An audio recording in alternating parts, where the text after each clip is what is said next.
Shalom and good day, all. This is Healing29 back again for the next solicitation station. I think we're up to 37 now, so let's just have a quick look at what we've got here. As we can see, there's the Marvel previews, followed by the DC Connect. I'll now get things organized for the one that I'll be beginning with. So starting off with Marvel previews, we have Venom on the cover, and quite likely I'll probably not be getting this. So let's see what they've got inside, and if there might be anything of interest, even though I'll quite likely not be around or no longer be around when these comics come out. So moving into the first couple of pages, it looks like we might have the return of actual Nick Fury returning to the Marvel Universe, but in this case, the Ultimates. Be nice if they sort of like keep the character as the original Nick Fury and bring him back over to the main universe instead of having the Samuel L. Jackson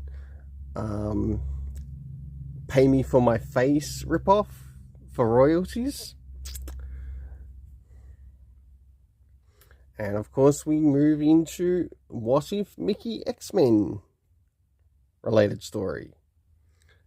Nothing really of interest here, even though it looks like it might be a Cable story.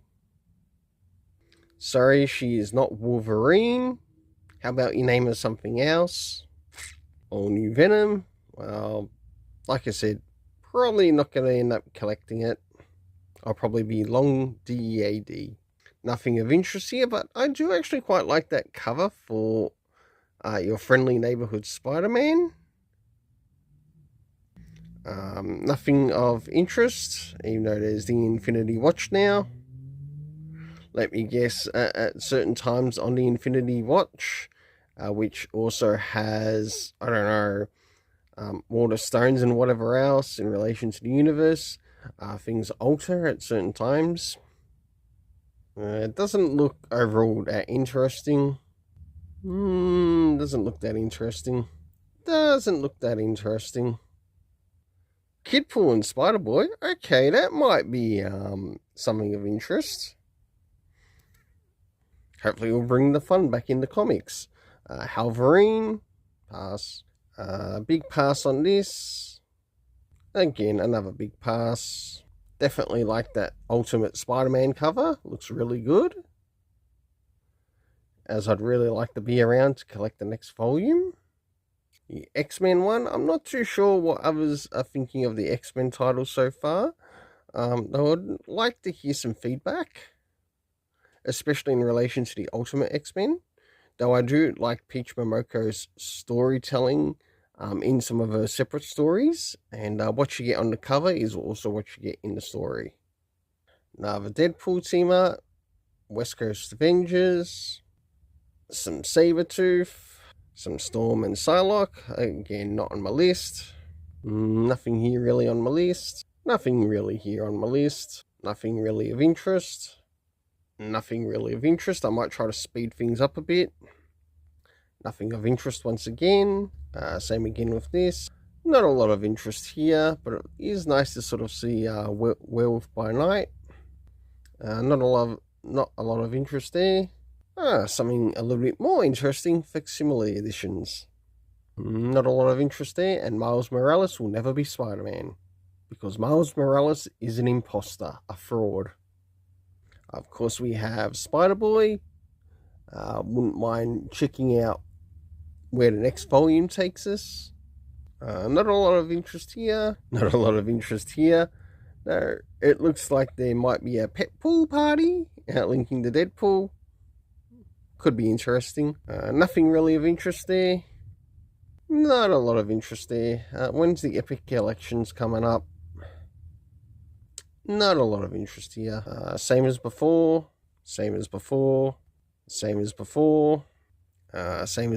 and this is not real Star Wars. If you want real Star Wars, go to the original expanded universe. This is not the original expanded universe. This is the Disney let's make Luke useless universe. Oh, and they'll probably turn the Ewoks into Dadems. Ahsoka is not Anakin's apprentice. Murder off Ahsoka. Someone get rid of her. She shouldn't exist. Nothing of interest here. Finally, Marvel Collections. Something worth importance. We've got something written by some John Byrne and some Stan Lee on the Silver Surfer, which looks pretty good. We got some Fantastic Four, Doctor Doom. Not a lot here, but definitely looks interesting. Some Strange Academy, surprisingly a pretty good series by Scotty Young. Not a lot of interest here with these. These look more worth picking up. Ultimate trade paperbacks. Yeah, probably the Spider-Man, not the Ultimate Spider-Man, and possibly the Peach Momoko. Nothing of interest here. We should be approaching the Epic Collection soon. Same again. I think I'd double check that because that could be Disney Timeline Jango Fett, where he probably identifies as a Daydam. Nothing of interest here. Nice to see these Epic Collections, especially the Marvel 2-in-1s. Ooh, Epic Collection Blade. That sounds like it might be worth picking up. Not much of interest here. Same again for this. And finally done towards the end. So let's have a look at these posters. If I were to get any of these posters, which one would I get? So we've got the Venom one. No, I don't really like the Venom one that much. Then we got the X-Men. I like the look of the giant-size X-Men one. That seems alright. And it looks like we might have a Sabretooth one. But I think the best one that really stands out here is definitely the Friendly Neighborhood Spider-Man one. That is definitely the best poster that they've got in the back here. Now it's time to move into DC Connect. So now we move into the Dead Comics of Detective Comics. And of course the horrible writing that is yet to come for DC. So as we can see, we've got the return of the New Gods, and it looks like Ram V might be on the title.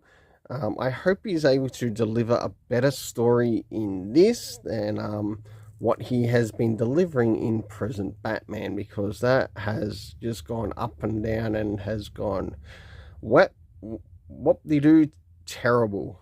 So let's move into the inner parts and see what they've got to offer. So we have the return of some Justice League Unlimited. Of course, some variant covers on the side there.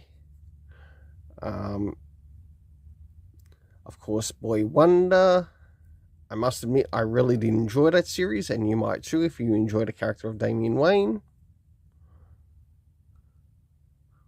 from the Super Sons. Now we move into the All In, to which, of course, Chip Zdarsky is still on the bloody title.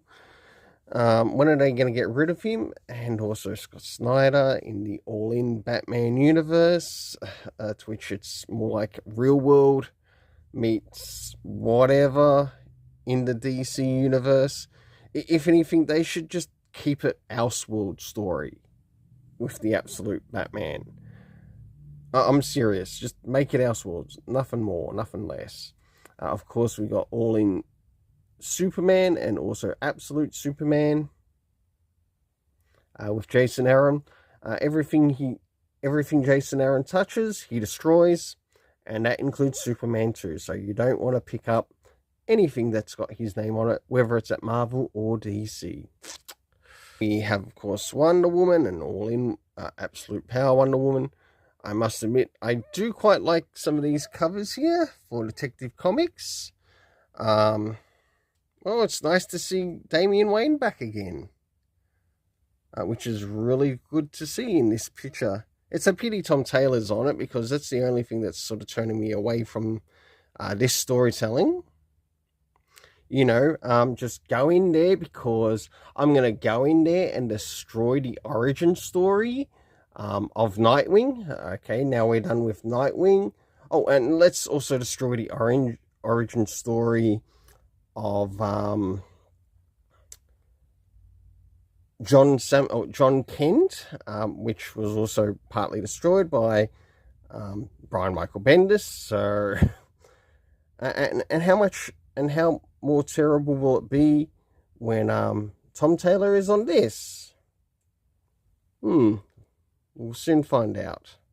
Of course, we have the New Gods. Actually, if it's something that I feel that would probably work with the New Gods, it would be the Monkey Prince related stuff. Because you could actually bring in some of the characters to interact from the Monkey Prince universe with the New Gods. Of course, we had the return of Action Comics, and it looks like we're getting ready to see maybe a short story arc happening, but it almost looks like it might be week after week. And we return to Nightwing and also Batman and Robin. There are some nice covers little bit there.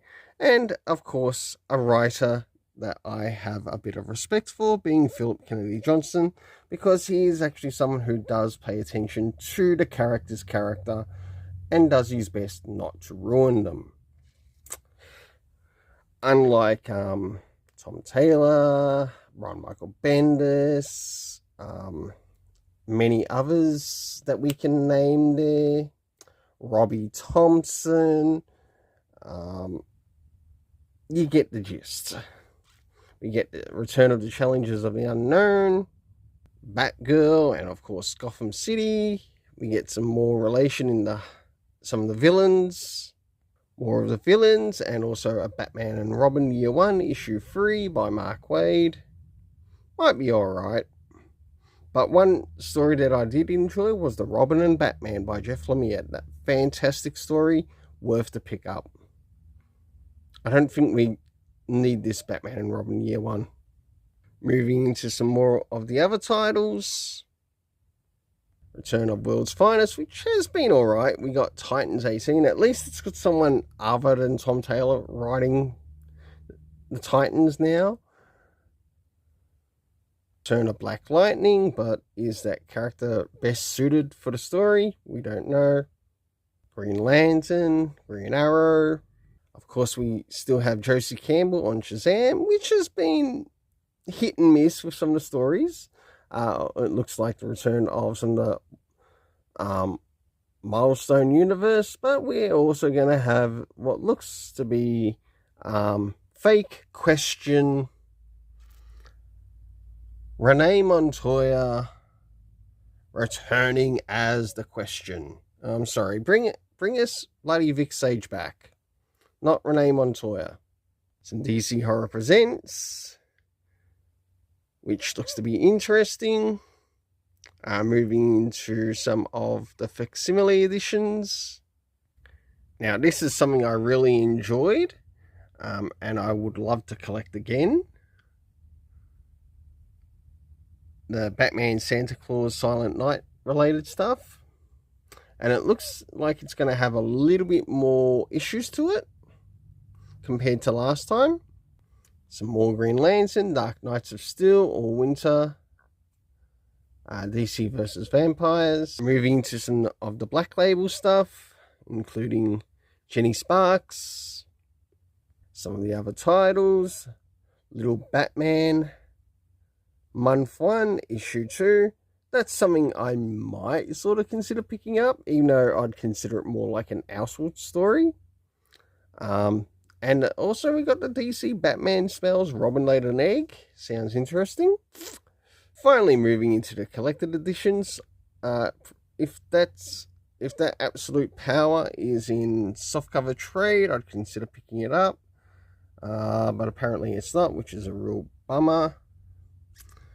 And nothing really more in relation to the others. Mystique U, it's being printed and put out again. Moving into some more of the collected editions. We got some of the compact stuff. Not too sure what I'd pick from there. About the only things I might want to get here would be the Batman and Robin related stuff. I wouldn't even touch Batman 89 Echoes. The first one was not so great, so I don't expect the second one to be any greater. Though if you happen to be someone who's interested in the Teen Titans, you might enjoy picking up the Teen Titans Lazarus contract, or the Judas contract, which you might want to enjoy, sort of like one of the earliest stories involving the Teen Titans with Deathstroke. And I think they should still keep Deathstroke as the Titans villain, or as a Titans villain, and not as Batman's villain. Some more of the trades. And it looks like we might be getting the Milestone Compendium Volume 4. Okay, that is something that I would definitely want to get. I enjoyed the first 3 compendiums, and I'd love to be around to talk about the 4th one. Because if you want great storytelling, I highly recommend that you pick them up. And last but not least, the last couple of trades. So we got the return of the League of Extraordinary Gentlemen. Might be interesting. Boy Wonder, I would definitely want to get that. We got that's practically about all. Now, if only DC also put out posters to which the customer might also be able to buy through them through their local LCS, just like Marvel did, I think it would be a great idea. Just hinting at something. Well, until then, let's keep it colourful and have yourself an awesome day.